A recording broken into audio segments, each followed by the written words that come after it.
ternyata sampah itu bisa dijadikan sesuatu dan mereka bisa dekat loh dengan sampah tersebut. Mengolah sampah itu nggak sederhana. Malah kalau saya lihat kalau yang di kota tuh malah kurang sadar ya Mas ya. Tapi kalau kita lihat ke desa, itu malah mereka lebih sadar loh.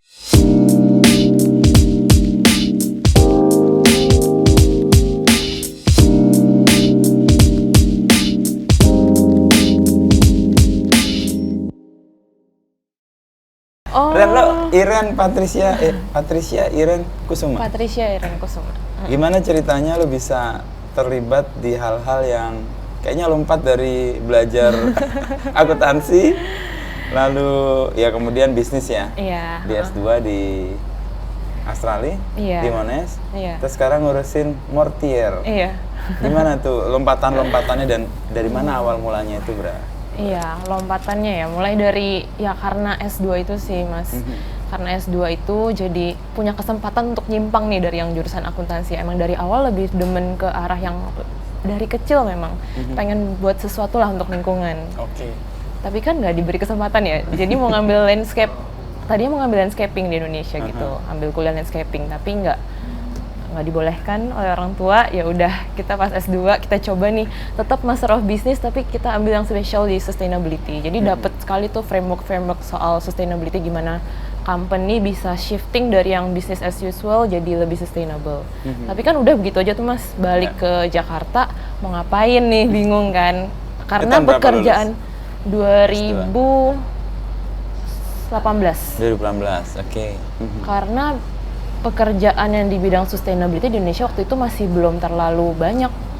Kalau misalkan di luar kan mereka udah mulai mobil listrik, segalanya semua untuk urusan emisi global tuh lumayan ada kebijakannya dari pemerintah juga. Tapi di Indonesia belum ada gitu Pak. Pada waktu itu masih belum ada carbon trading juga di Indonesia, belum ada lah wacana mau ada carbon trading sekalipun gitu. Nah, paling coba apply, ternyata ada nih perusahaan yang memang membuat LCA ke perusahaan-perusahaan di Indonesia. LCA itu apa? Life Cycle Analysis. Oh, Life Cycle Analysis. Terus saya coba di sana. Mencoba membuat reporting juga di sustainability. Jadi waktu itu tugas saya adalah membuat sustainability reporting. SR? Ya, lebih ke sustainability secara keseluruhan, bukan cuma CSR.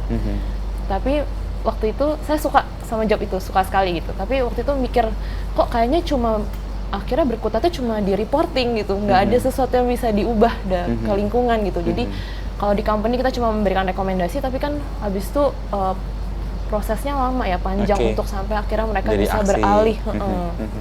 Akhirnya udah coba sambil kerja, sambil mikir bisa lakuin apa ya, iseng-iseng ya coba berangkat dari rumah sendiri, kan ada kantong kresek, plastik kresek bekas gitu. Coba pakai setrikaan, kok bisa jadi sesuatu yang lucu ya, dompet waktu itu. Saya coba jahit sendiri. Iya, akhirnya belajar jahit sendiri. Terus, ternyata jadi sesuatu. Nah, kebetulan yang sekarang jadi partner saya juga namanya Mandy. Nah, kita waktu itu ketemuan nih. Nah, ternyata Mandy itu udah punya brand namanya Mortier, bergerak di bidang home decor, membuat home decor tapi dari semen. Oke.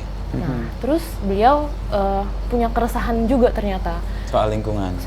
Karena semen tuh penyumbang karbon dioksida terbesar di dunia gitu.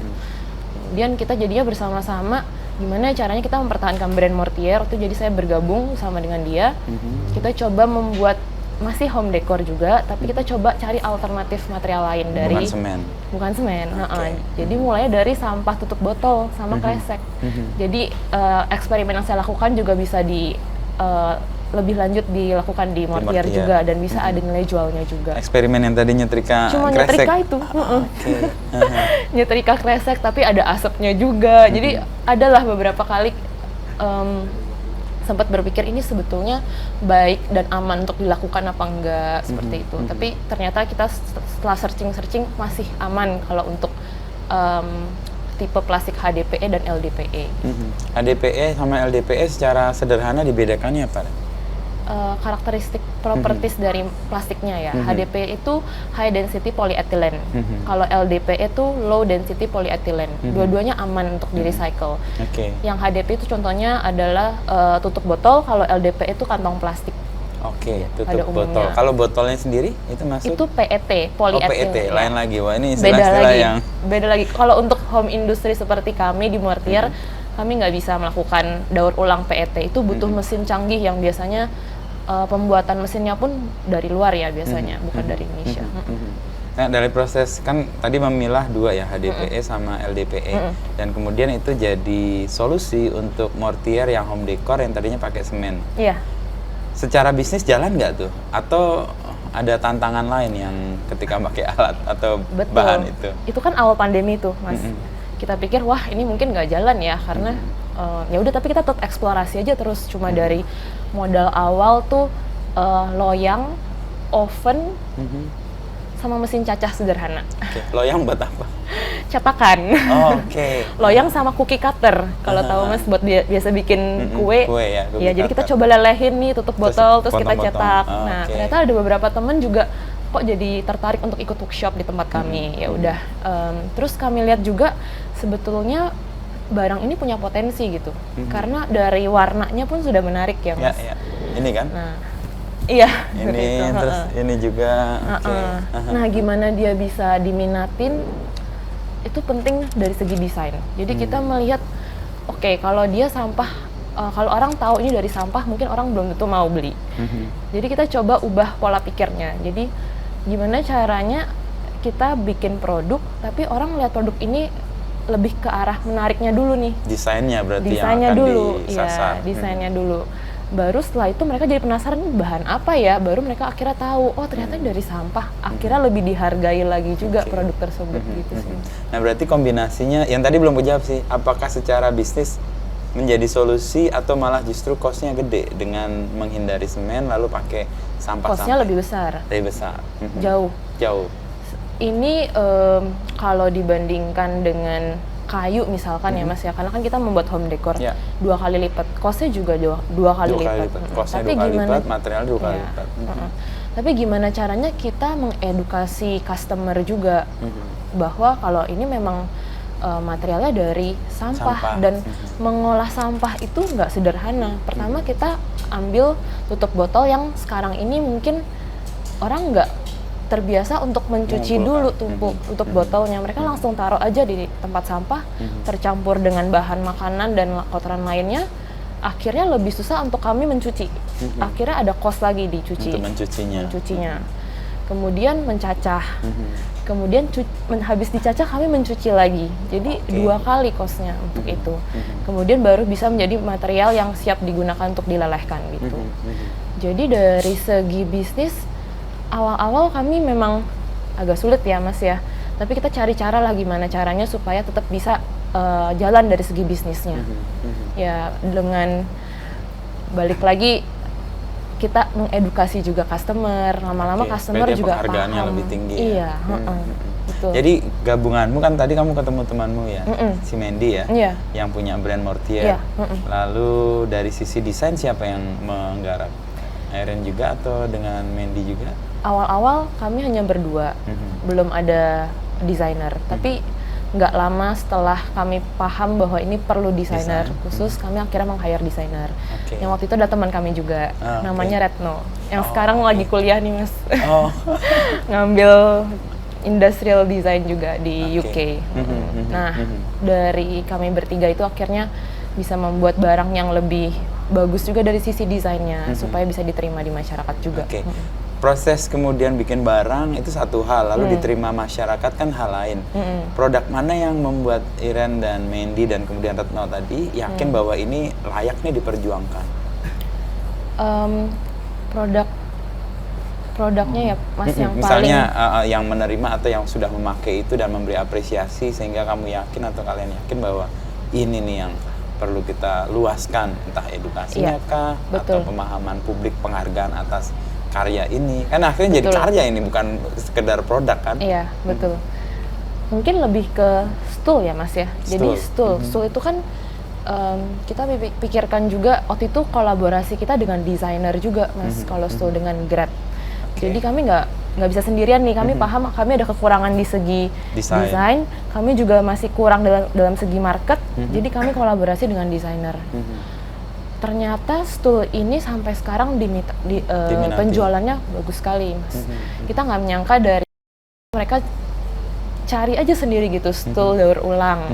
Ternyata sampai saat ini itu dari 2020-an ya, sampai saat ini masih tertinggi penjualannya. Ada barangnya di sini?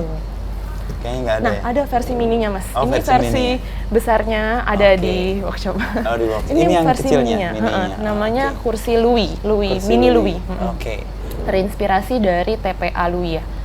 Louis gajah. Oh, Louis gajah. Iya. Oke, namanya Louis itu dari sana. Iya, dari sana. Jadi ini juga desainnya bentuk gajah. Jadi kenapa? Kayak belalai gitu ya. Iya. Kenapa konsumen akhirnya juga tertarik karena kita selalu menceritakan sih apa di balik produk ini. Iya. Produk di baliknya sendiri sama cara berceritanya juga sesuatu yang membuat orang punya ketertarikan ya. Betul.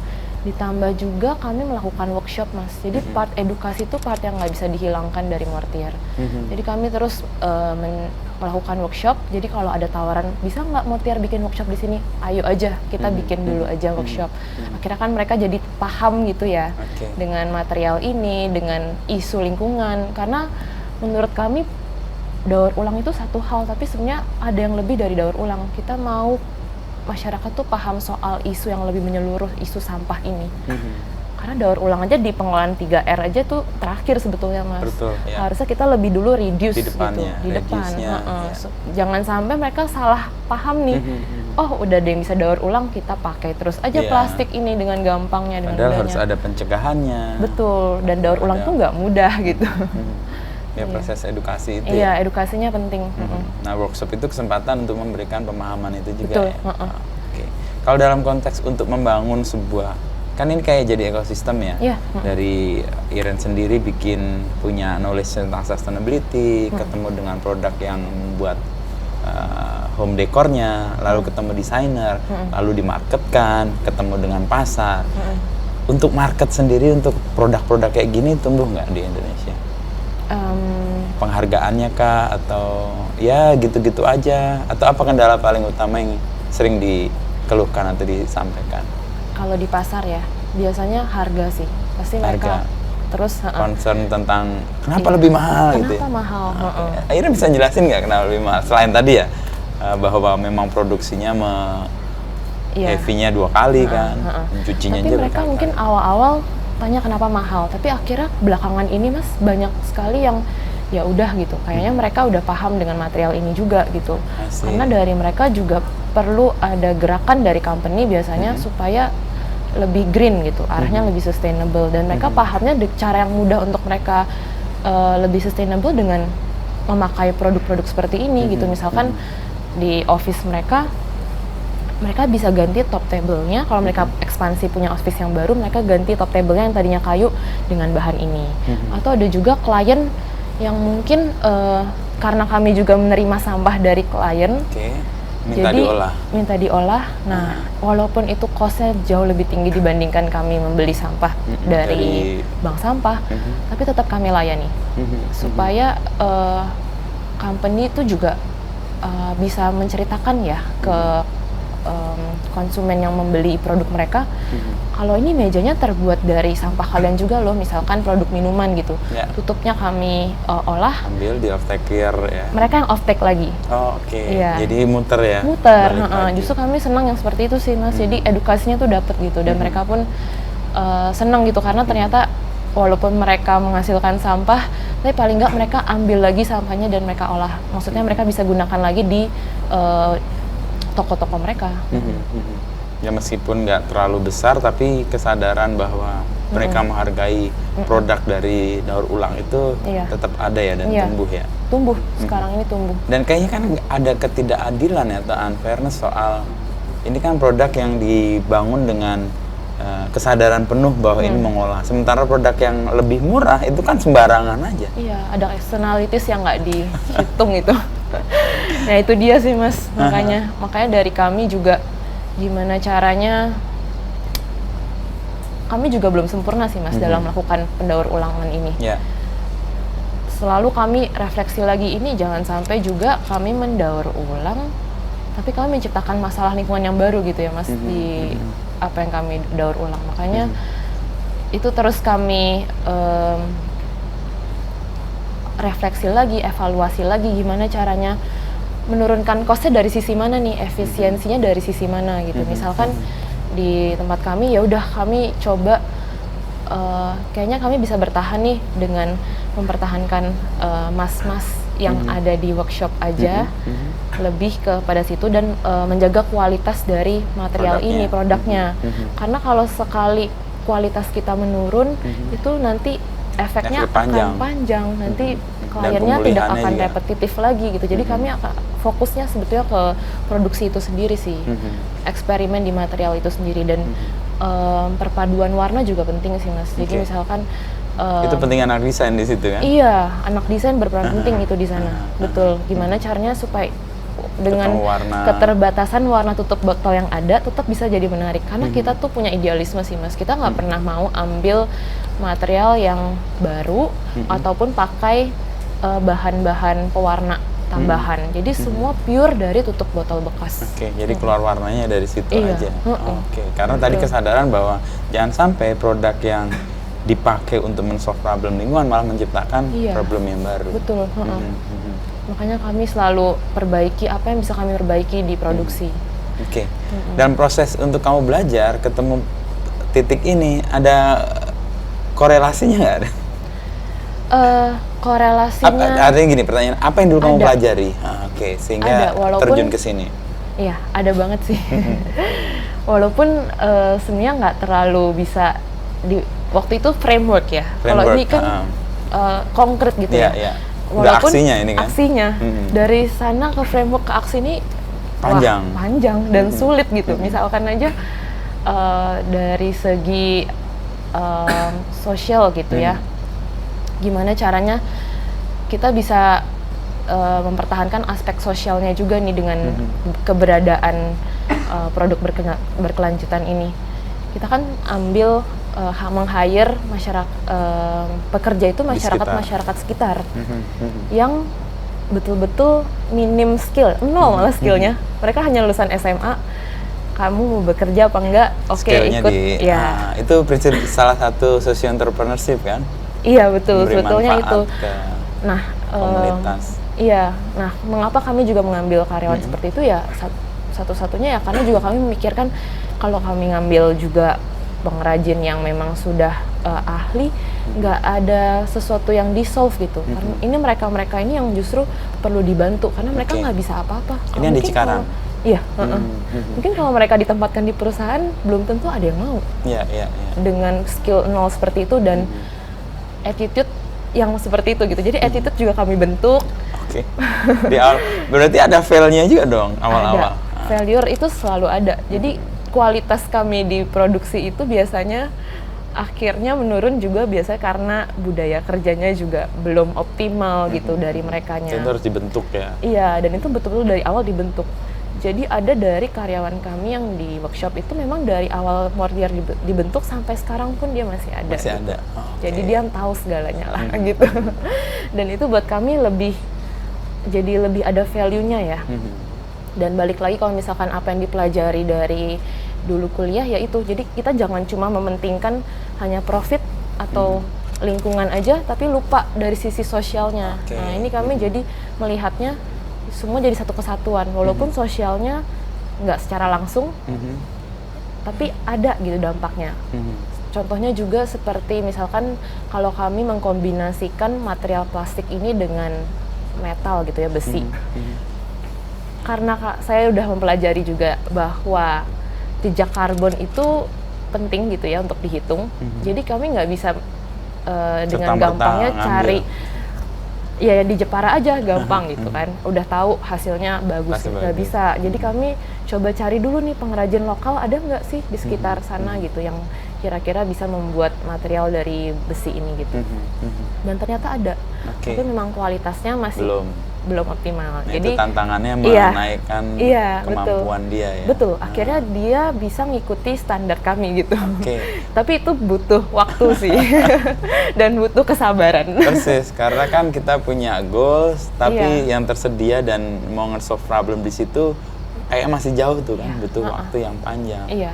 Nah, itu juga secara nggak langsung kan membantu mereka juga gitu. Oke. Jadi selalu ngelihatnya tuh holistik ya. Nggak cuma profit aja, nggak cuma lingkungan aja, tapi juga sosial. Jadi framework itu yang dipelajari di kampus, lalu kemudian secara aksi dipraktekkan. Iya. Meskipun ternyata jatuh bangunnya jatuh bangun sih. Oke. Trial errornya juga jatuh bangun. tiga itu kan 3 prinsip social entrepreneurship kan? Iya, Bisnis 3P harus ya. jalan, Iya. lalu secara sosial dia punya dampak, Betul.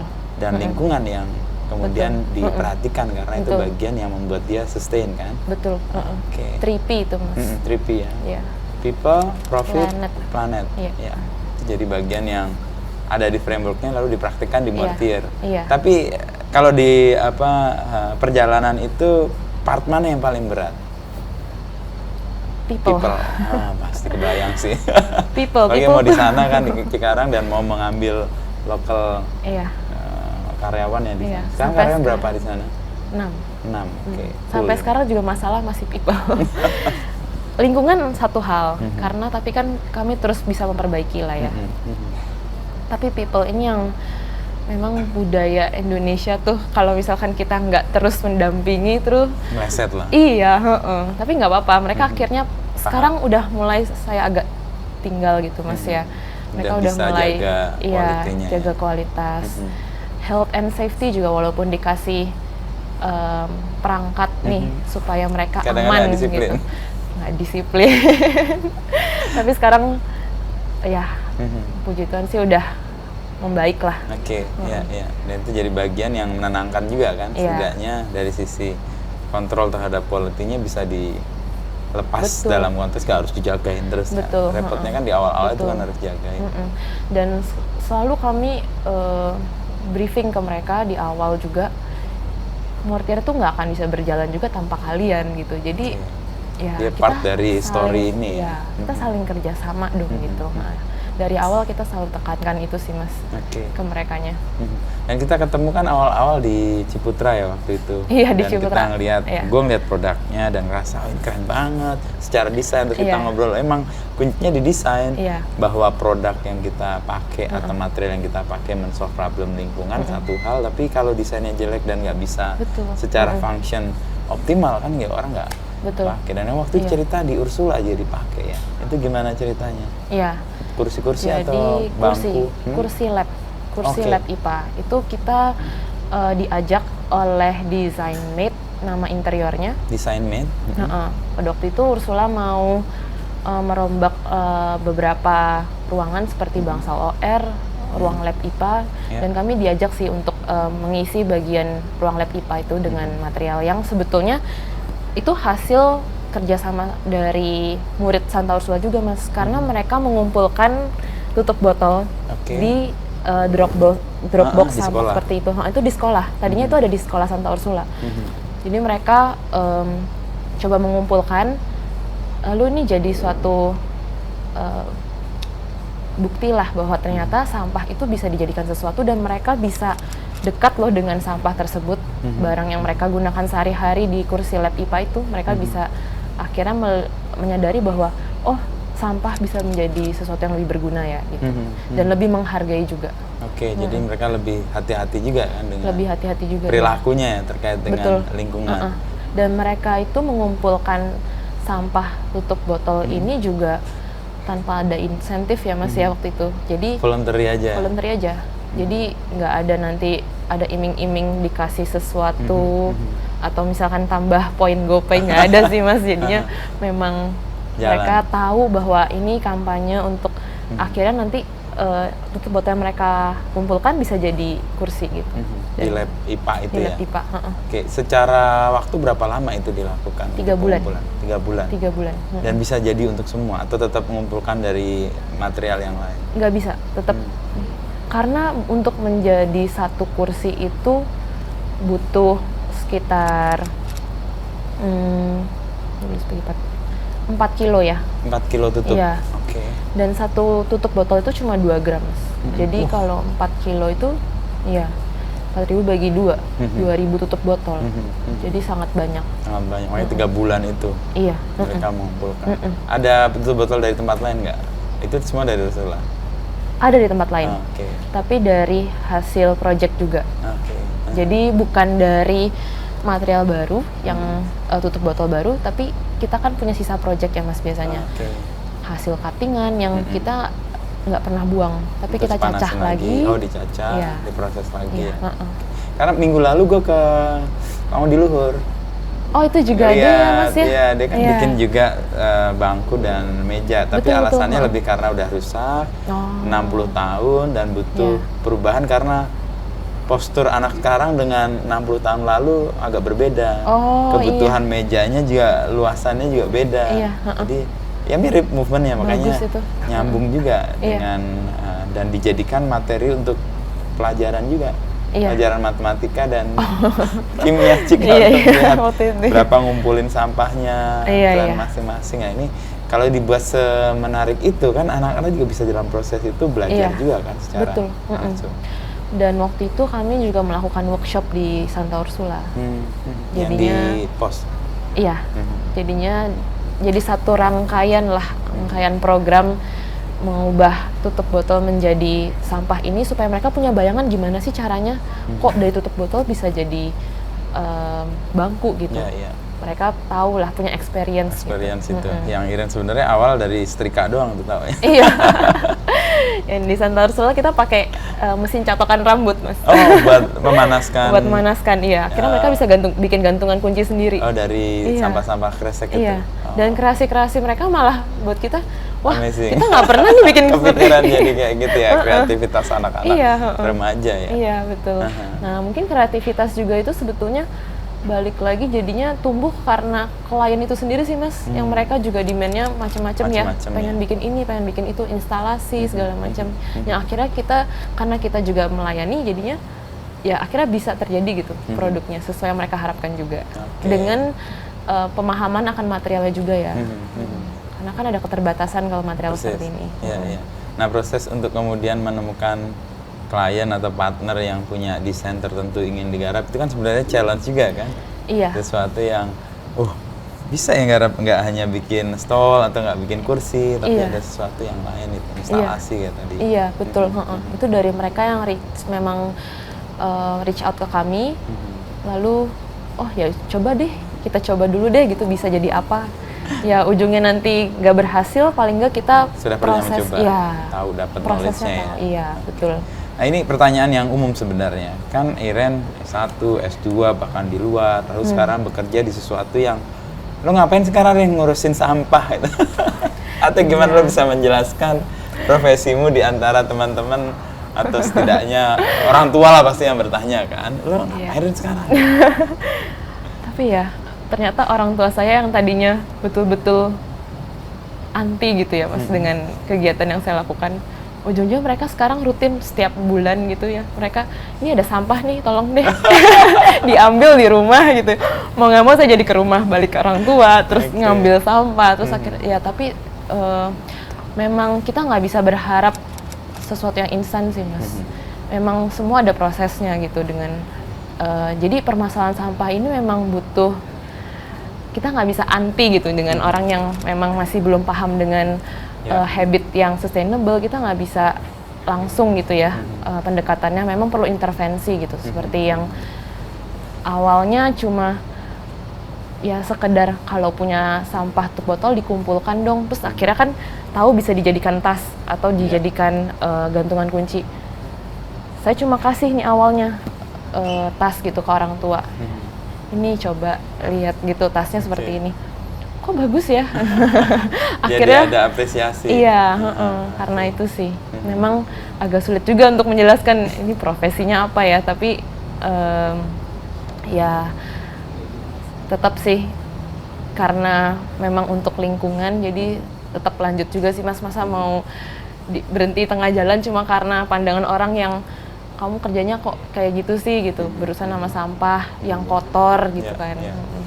Jadi memang karena itu dorongan dari dalam hati yang dalam, ketika ada hambatan yang sifatnya ya permukaan cuman komentar itu los aja, nggak ada isu. Nah muncul di awal untuk concern di lingkungan itu kapan deh? Karena kalau di generasi sekarang ya kan orang milih profesi itu kan banyak banget ya. Dan Iren sendiri kayak di tengah arus yang demikian gede, kamu nyimpang di tempat yang lain dan sesuatu yang nggak cukup populer gitu juga. Iya. Kapan itu awal mula ketertarikan ke isu lingkungan? Semenjak balik ya, Mas. Balik dari Australia itu. Okay. Tapi kan saya dari awal juga memang suka ngelihat pohon tuh suka. Jadi kalau ada sedikit sesuatu yang merusak lingkungan, kayaknya hati tuh nggak enak gitu. Oke. Kayaknya ada sesuatu yang ikut tersakiti gitu ya. Paling nggak bisa ngelakuin apa ya untuk lingkungan ini. Walaupun sebenarnya kecil ya Mas ya, dibandingin dengan jumlah sampah yang bahkan sekarang meningkat secara eksponensial gitu ya. Jadi kita mendaur ulang, tapi kebutuhan pemakaian plastik malah makin gede, makin meningkat gitu. Makanya ya tapi tetap sih kita acuannya, makanya kita perlu ada edukasi di Mortier juga. Dan kita juga melihat bahwa sampah plastik ini material yang sekarang kita garap ini bukan solusi. Bukan solusi. Iya. Ada yang lebih jauh, yang visi kita yang lebih jauh dari sekedar plastik ini. Kita mau membuat biomaterial gitu ya. Yang sampai sekarang juga masih kami riset juga, eksperimen kecil-kecilan lah. Tapi siapa tahu bisa membuahkan hasil lah Mas ya. Ya itu sih. Jadi memang ketertarikan itu ada dari dulu ya Mas ya. Karena tapi begitu balik dari Australia, itu rasanya ingin melakukan sesuatu, jadi aksi ya. Betul. Dan ketika kami, jadi saya dan Mendy waktu itu juga pergi ke Bantar Gebang, itu melihat tumpukan sampah begitu aja loh. Udah kayak 16 lantai gedung gitu. 16 lantai dan ya begitu aja, nggak diapa-apain, cuma ditutup membran dan berharap dia akan nantinya terdekomposasi gitu. Itu kan butuh ratusan tahun untuk melakukan itu. Iya. Dan apa yang bisa dilakukan ya gitu.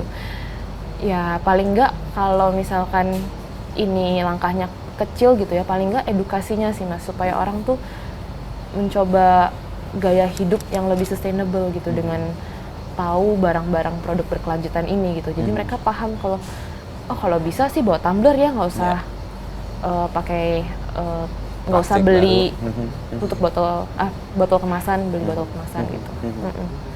Lebih ke situ sih Mas. Ya. Kalau secara kan tadi studi kan juga ada dapat framework ya, dapat kerangka lah setidaknya. Kalau soal sampah, menurut Iren ini kan juga bergelut di daur ulang, ini kan juga bukan hal yang baru kan, udah 5 tahunan nih sekarang kalau dari 2020, 6 tahun bahkan. Apa sebenarnya problem yang menurut Iren besar dan kayaknya kok nggak ada tindakan atau langkah yang serius untuk mengatasi ini, sampah itu? Iya, banyak sih. Ya, satu, pemilahan. Pemilahan dari produsen sampahnya ya? Iya. Jadi memang dari pemilahan itu sendiri, walaupun ada bank-bank sampah ya sekarang ini, tapi masih banyak loh yang memang misalkan residensial gitu ya, udah coba untuk memilah, tapi pada saat di tempat sampahnya digabungkan oleh tukang sampah gitu. Jadi kayak nggak terkoneksi ya antara gerakan untuk pemilahannya dan kemudian pengolahan off-takernya ya. Sedangkan di daur ulang ini kalau mau kualitas bagus dari awal sampahnya harus bersih gitu. Jadi part pembersihan material di awal tuh penting. Kalau nggak nanti material produk akhirnya jadi kotor dan gosong gitu ya. Jadi itu sih. Terus juga belum ada kesadarannya kalau di sini ya adalah misalkan orang jadi bawa kantong belanja sendiri. Tapi banyak juga yang jadi sampah spanbon tuh jadi banyak Mas.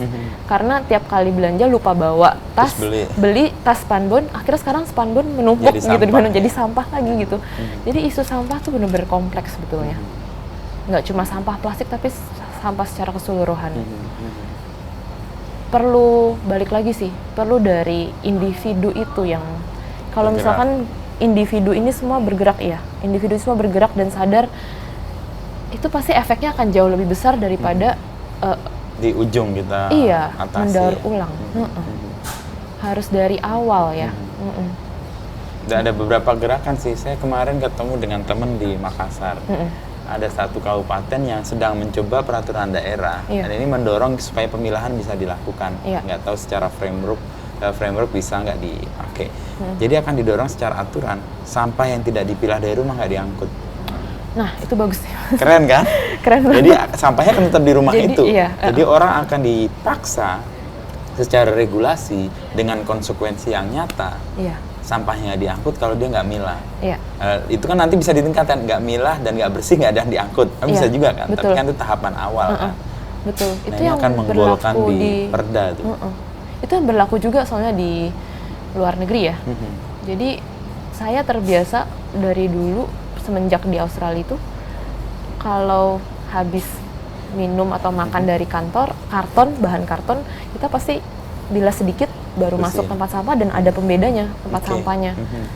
Yang warna apa itu Di organik kotak apa. ya, warna apa khusus karton, warna apa khusus plastik gitu. Nah, kalau nggak dipilah ya nggak diangkut. Iya betul. Itu Benar, jadi itu. salah satu intervensi juga sih sebetulnya. Secara regulasi kan. Dan orang dapat konsekuensinya langsung kan kalau di Betul. rumah kan. Iya, betul. Iya. Harus semuanya emang dimulai dari rumah sih. Dari rumah sendiri. Iya, iya.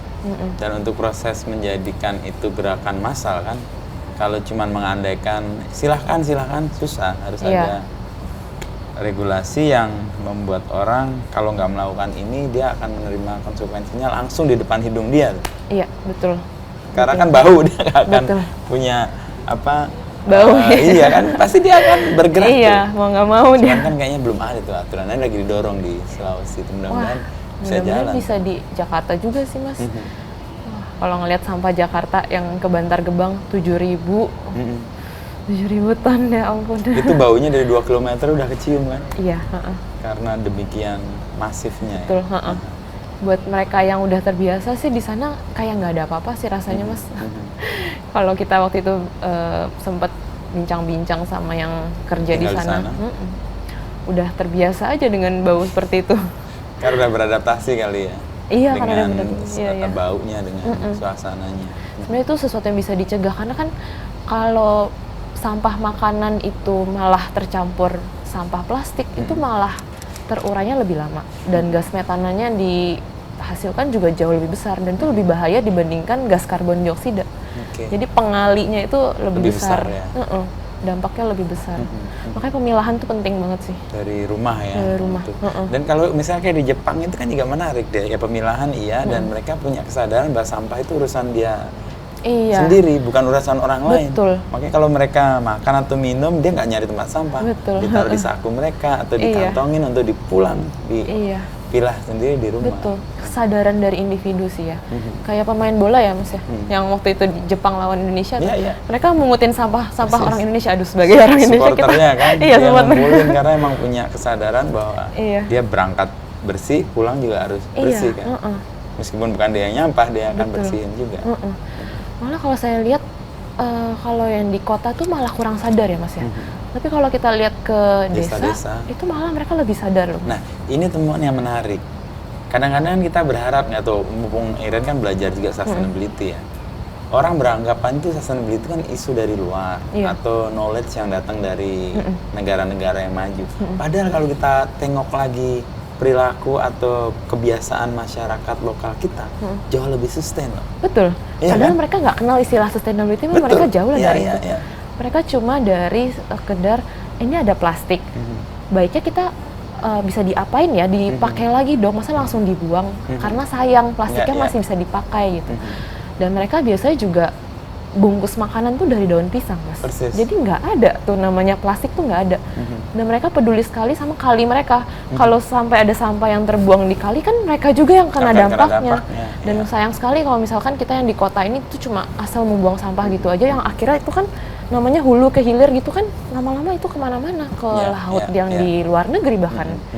Cuma karena kita nggak bertanggung jawab sama diri kita sendiri. Persis.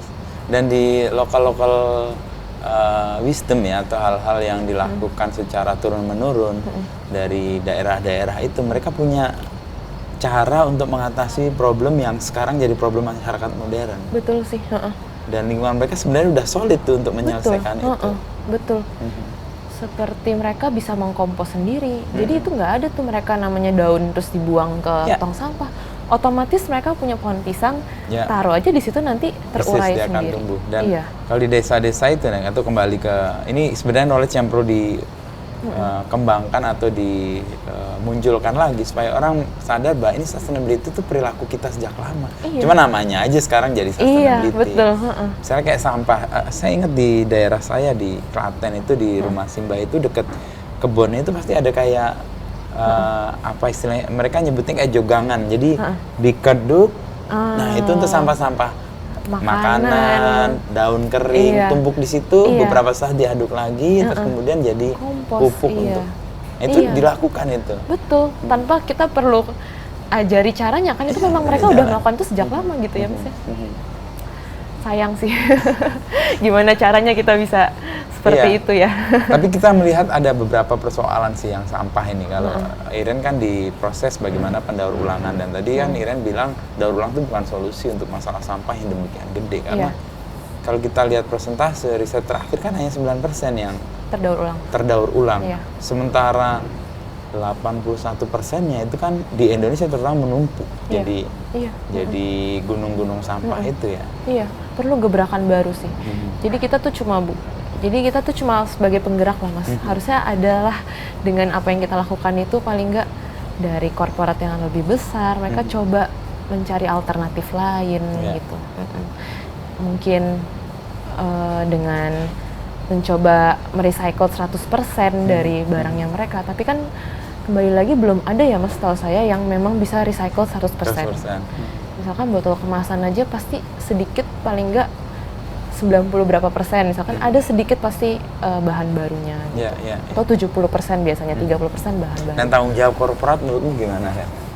Karena misalnya dia produsen kan, dan dia kalau dia nggak memproduksi sebenarnya persoalan sampahnya kan akan berkurang. Selesai. Atau bahkan selesai kan? Iya.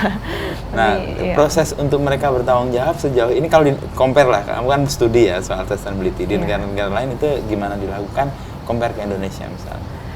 Kalau di negara lain mereka makanya bisa punya framework dan bisa berjalan tuh karena memang mereka balik lagi berangkat ke materialnya. Jadi material ini bisa, jadi ada yang namanya LCA ya Mas ya, life cycle analysis. Jadi mereka mencoba mengukur part mana yang menghasilkan karbon dioksida terbesar di proses, dalam proses bisnis proses mereka, proses produksi mereka.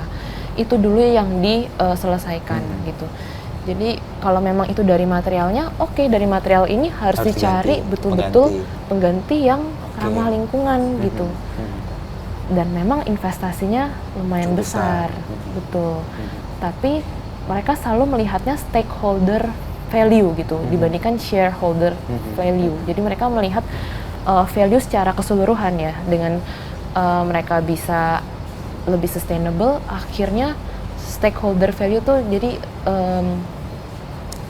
bukan dari segi profit saja, dari segi brand image-nya akan lebih baik. Ya? Iya, stakeholder dari value, reputasi perusahaan lebih baik, dan masyarakat juga jadi lebih bisa menghargai mengapresiasi, dan terhindar dari ancaman misalkan mereka nantinya akan secara pemerintah diberhentikan gitu karena tidak mematuhi peraturan emisi gitu misalkan. Kalau shareholder? Kalau shareholder itu cuma melulu masalah profit, jadi memang itu profitnya akan lebih berkurang kalau kita ngelihat lebih panjang yang tadi ya, mengganti material segala macam gitu ya, proses bisnisnya diubah.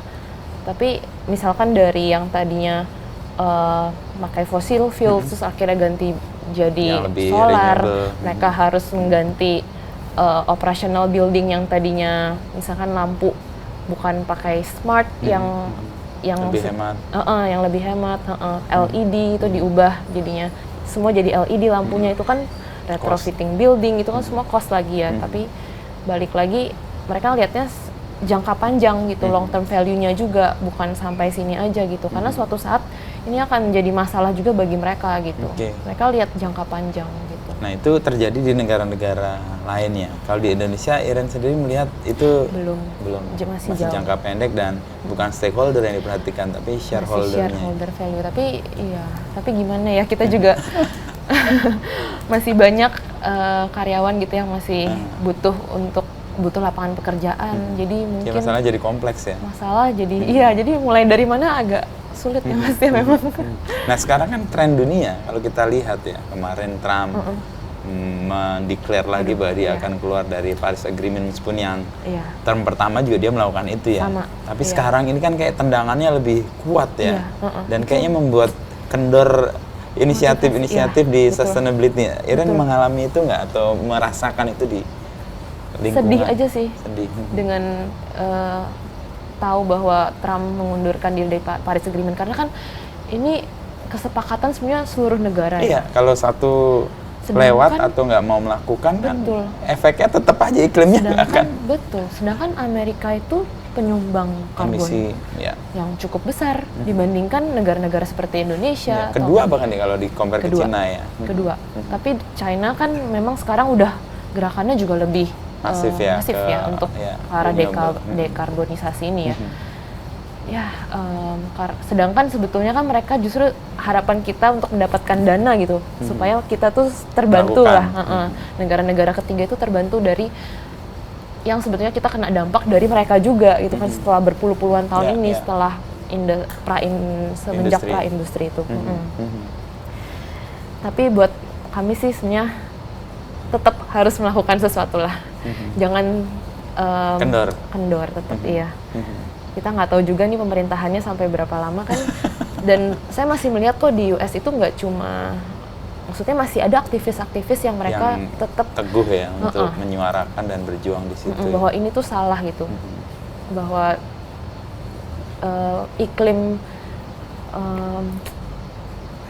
krisis iklim ini tuh efeknya bisa nyata ya. Bisa kita rasakan lah sekarang ini. Banjir di Amerika sendiri juga dirasakan kan, kemarin ini juga kebakaran dan sebagainya. Iya, itu kan sebenarnya nyata gitu. Kalau mereka, ya semoga masyarakatnya juga sadar sih Mas sebetulnya. Walaupun pemerintahnya seperti itu, tapi kan balik lagi ke individu ya. Kalau individu kita masing-masing punya habit dan gaya hidup yang sadar akan lingkungan, sustainable, harusnya efeknya nggak sebegitu parahnya sih Mas. Iya, dan harapannya kemarin cuma di individu. Kita ada satu namanya Forum Lestari. Kita ngundang Kang Jalal tuh dari Asian Green Network. Dan saya juga waktu itu ngomong soal kayaknya kita kok berjalan sedang melawan arus besar dunia yang mau keluar dari Paris Agreement dan sebagainya. Ada satu insight yang menurutku menarik. Waktu itu ngutip Jalaluddin Rumi. Kemarin saya pintar, saya ingin mengubah dunia. Sekarang saya bijak, saya ingin mengubah diri saya sendiri. Nah, ini kan persis yang ya udahlah, kita nggak bisa mengharapkan A, B, C melakukan hal-hal yang besar yang kayaknya akan dia yang menyelamatkan. Tapi kalau kita sendiri nggak melakukan sesuatu, kan tadi juga ajakannya Iren juga, please do something untuk yang bisa kita lakukan di hadapan sendiri ya. Iya, paling nggak dari diri kita sendiri aja sih. Orang lain atau pihak lain yang besar gitu ya. Betul. Dengan bawa tumbler, hal-hal sederhana sih Mas. Bawa tumbler sendiri, penggunaan plastik kalau bisa nggak perlu lah gitu. Kalau misalkan kita terpaksa sekali memakai plastik, ya taruhlah di bak sampah. Sampai pada situasi kalau beli sesuatu nggak bisa dan pakai plastik tuh rasanya tuh sedih gitu. Iya, sampai di tahap itu. Makanya kadang-kadang kemana-mana aku bawa selain tumbler itu bawa lunchbox yang kosong. Jadi kalau beli makanan atau apa bisa, itu aja dimasukin, jadi nggak usah. Kan kalau kita, aku pernah bikin riset kecil-kecilan, tapi nanti kita ngomongin soal apa yang bisa kita lakukan secara nyata tentang sustainability di kantor. Jadi kalau istirahat makan siang, kan teman-teman pada turun ke kantin dan sebagainya, lalu naik ke atas, masing-masing rata-rata bawa 5 plastik. Serius, untuk satu makanan loh. Makanannya sendiri, misalnya beli karedok ya, let's say karedok, itu dibungkus ya, lalu ada kerupuk, ada plastiknya, terus sama beli minumnya itu botol minumnya sama plastik. Nah untuk bawa plastik 4 plastik itu satu gabung plastik lagi, sendiri, outer packaging lagi. Itu 5-6 plastik rata-rata 5 plastik itu yang betul. Apalagi sekarang dengan gaya yang maksudnya mau praktis ya, jadi beli belanja tuh ya udah lewat aplikasi aja gitu, belanja online. Padahal, waduh, apa yang dibuat sampai barang itu sampai rumah kan karbonnya. Betul, itu karbon semuanya. Belum lagi plastiknya kadang serba salah sebagai penjual. Mereka juga nggak mungkin bungkus seadanya, Iya, karena nanti kan akan dimarahin resiko. konsumen. Iya, Betul. entah Nanti pecah klien atau yang rusak. nanti klien sendiri yang protes juga. Akhirnya bungkus itu sampai barang kecil begini Double-double. bungkusnya sampai segini. Dan itu bubble wrap segala macam. Iya, dan itu penguraiannya kan Iya. luar biasa susah, apalagi daur ulang. Betul. Jadi balik lagi sebetulnya individu sih. Jadi lebih kalau misalkan kita bisa belanja sekaligus, jadi kita tentuin aja hari misalkan. Kita belanja sekaligus ke beberapa tempat itu lebih sustainable dibandingkan kita belanja online per hari atau online. Iya. Kebayang sih bahwa satu produk sampai ke rumah kita via online Iya. atau driver ojol gitu. Iya. Banyak banget yang Betul.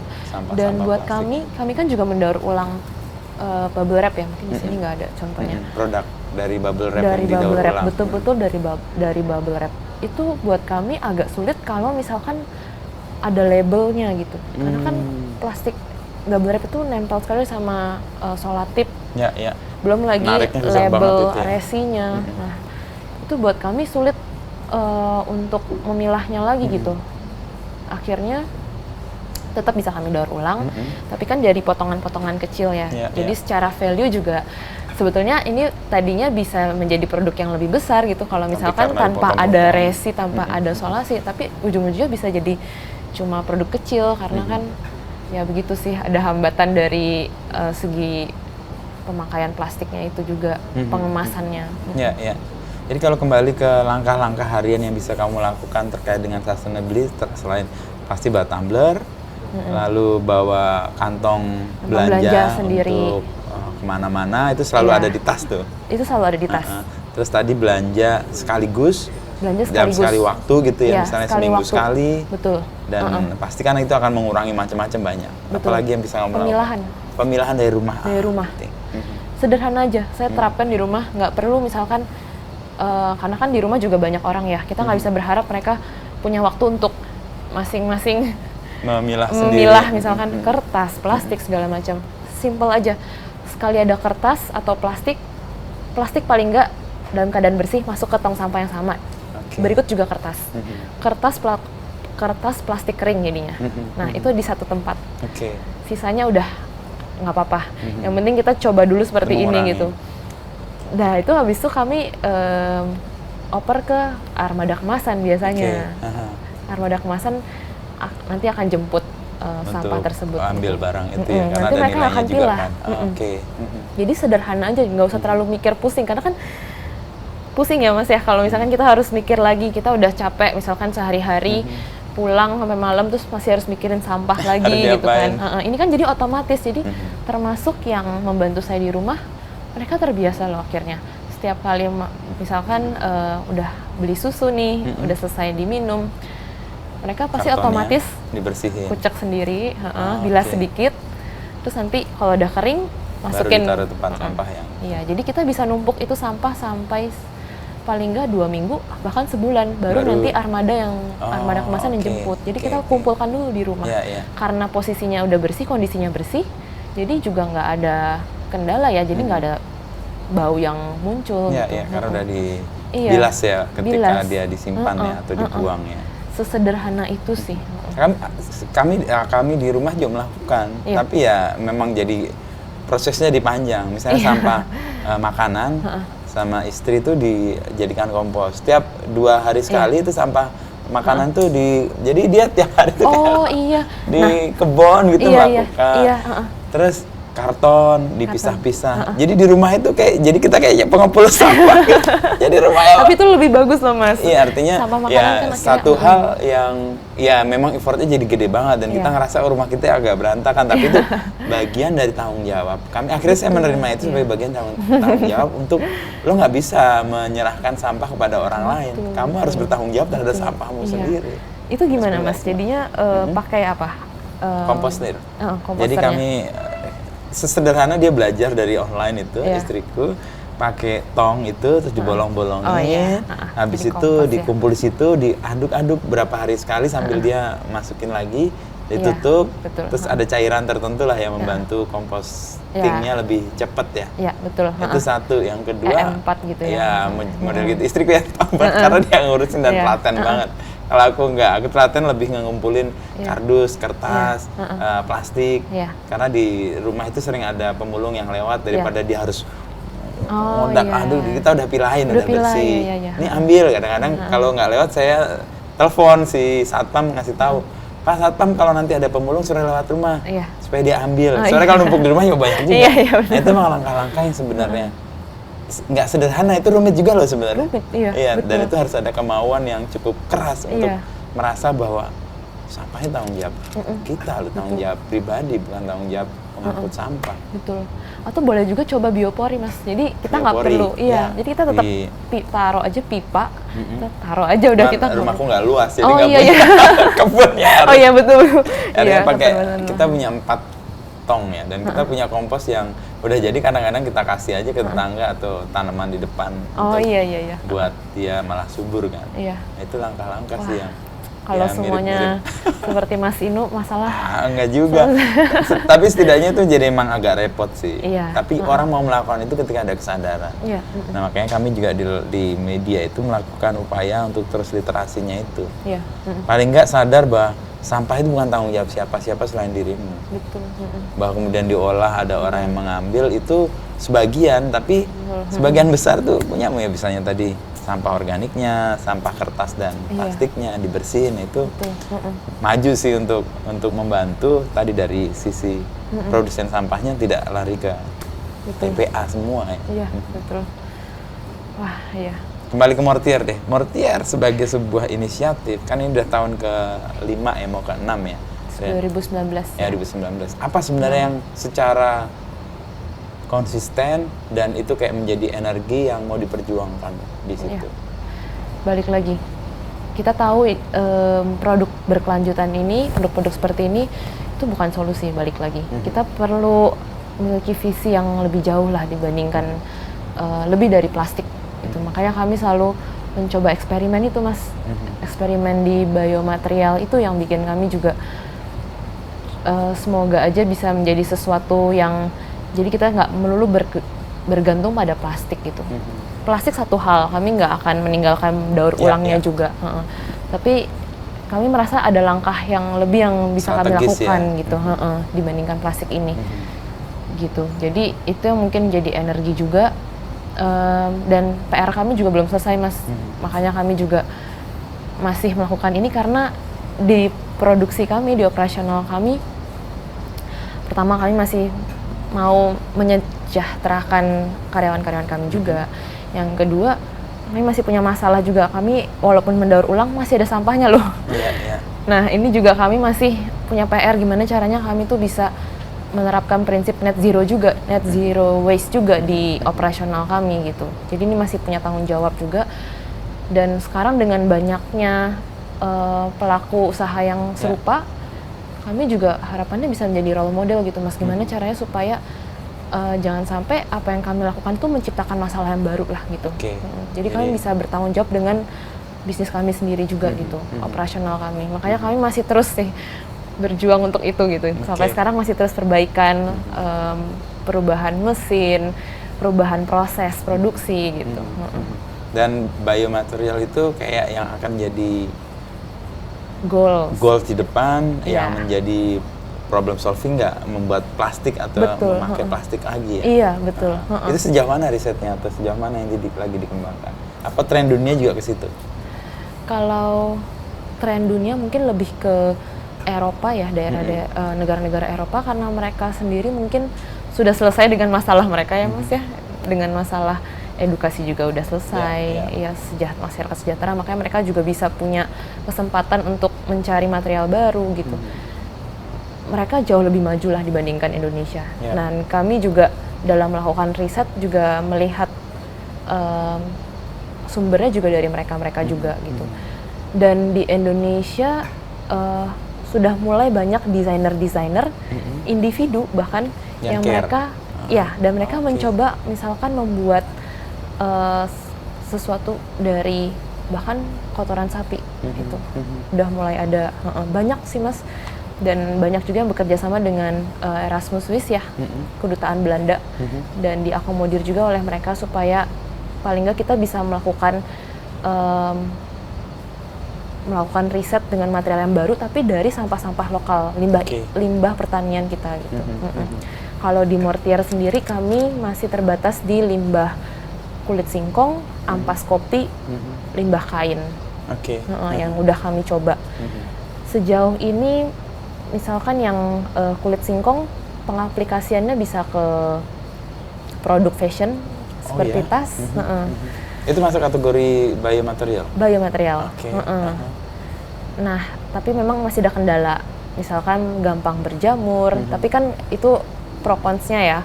Dia memang pasti lebih mudah terurai, tapi emang harus lebih ekstra hati-hati. Misalkan kalau lembab harus segera dikeringkan gitu. Jadi perlu edukasi juga ke customer. Makanya kalau misalkan ada customer yang mau membeli produk itu kami harus kasih knowledge yang lebih gitu untuk itu. Dan masih terus berjalan sih Mas untuk eksplorasi ini. Untuk pengembangan menuju visi yang besar tadi, bayanganmu atau mimpinya kayak apa, Ren? Kan sekarang 3 orang nih. Ada Iren, ada Mandy sama Retno yang lagi sekarang Sekar ya, yang desain itu. Bayanganmu, dan ini ke perempuan semua. Kenapa perempuan? Yang di workshopnya udah bapak-bapak semua. Jadi mengimbangi. Mengimbangi ya. Nggak ada kenapa-napa sih, kebetulan aja. Tapi kita nanti coba deh Mas biar agak lebih equal ya. Nggak, jangan-jangan bisa jadi orang yang peduli lingkungan atau Bumi kan sebagai gender kan dia perempuan kan. Bumi, jangan-jangan orang yang merawat bumi itu orang-orang yang punya. Bisa jadi juga ya.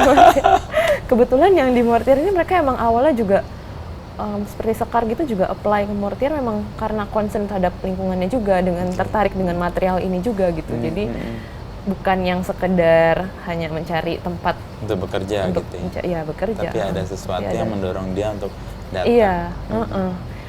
Visi besarnya ya kita bisa dari eksperimen-eksperimen ini kita mencari satu paling nggak yang bisa terus kami kembangkan, yang bisa menyelesaikan masalah limbah pertanian juga, tapi secara aplikasi juga terasa gitu ya. Misalkan dari segi pengurangan emisinya juga terasa, misalkan menjadi building material gitu, bukan sekedar produk fashion. Kalau sekarang kan kami masih ke arah produk fashion ya. Tapi akan lebih baik kalau misalkan jadi material yang mass ya. Yang mass. Jadi dampaknya juga lebih terasa gitu. Itu sih harapan kami, tapi masih jauh sebetulnya. Jadi ya ini perjalanan yang masih panjang. Perjalanan panjangnya baru 6 tahun lah kalau kita lihat. Itu lagi kalau bayi lagi ya baby stepping lah, itu lagi jalan merangkak gitu ya. Lagi lari ke sana tapi sering jatuh gitu. 6 tahun kan begitu. Iya, betul. Tapi kalau untuk proses di mana kan tadi ada 3P itu, yang P yang paling challenging itu sebenarnya people. Nah, untuk profit sama planetnya, untuk profitnya sendiri gimana? Profit juga challenging. Tapi itu seperti kalau people ini bisa kita beresin juga, kayaknya profit juga akan mengikuti deh. Ya. Karena quality itu akan bicara juga ya. Jadi itu saling berkesinambungan sih, itu saling berkaitan juga. Kalau planetnya kan ya solve problem sampah, meskipun itu bukan solusi ya. Iya, betul. Tapi mungkin kalau dari kami itu, tapi mungkin di tempat lain belum tentu problemnya lebih ke people. Itu mungkin beda-beda sih Mas. Ya, karena kamu berangkat dari keinginan untuk mengambil lokal yang bekerja di sana. Betul, kan. Dan itu kan tantangannya harus membantu dia punya percakapan, punya disiplin yang diharapkan. Tapi itu kan kontribusi sekaligus kan. Kalau mau gampang kan, ya udah ambil aja dari orang mana, datang ke situ udah melanjutkan pekerjaannya, tapi lo nggak men-solve problem apa-apa di lingkungan itu. Dari profit sebetulnya dibilang bagus sekali juga enggak, tapi paling nggak kalian bisa bertahan aja dulu. Survival mode terus ini berarti. Survival. Tapi ada peningkatan dari tahun ke tahun paling nggak. Nah, itu tren yang menarik ya. Misalkan dari segi penjualan kami pun dibandingkan tahun 2023, 2024 itu kami naik 2 kali lipat juga. Jadi tapi belum tentu secara profit untung 2 kali lipat ya, karena dari segi cost-nya juga ternyata bertambah karena kami menambah mesin dengan dan lain sebagainya gitu. Jadinya paling nggak kami bisa menghidupi 5 Iya, karyawan iya, yang tiap hari berhadapan Betul, dengan. Sementara Iren yang hidupin siapa? hidup berkeluarga juga Mas, jadi paling nggak saya bisa, kalau misalkan saya hidup dari keluarga saya, tapi saya bisa kontribusi ke orang lain lah paling nggak.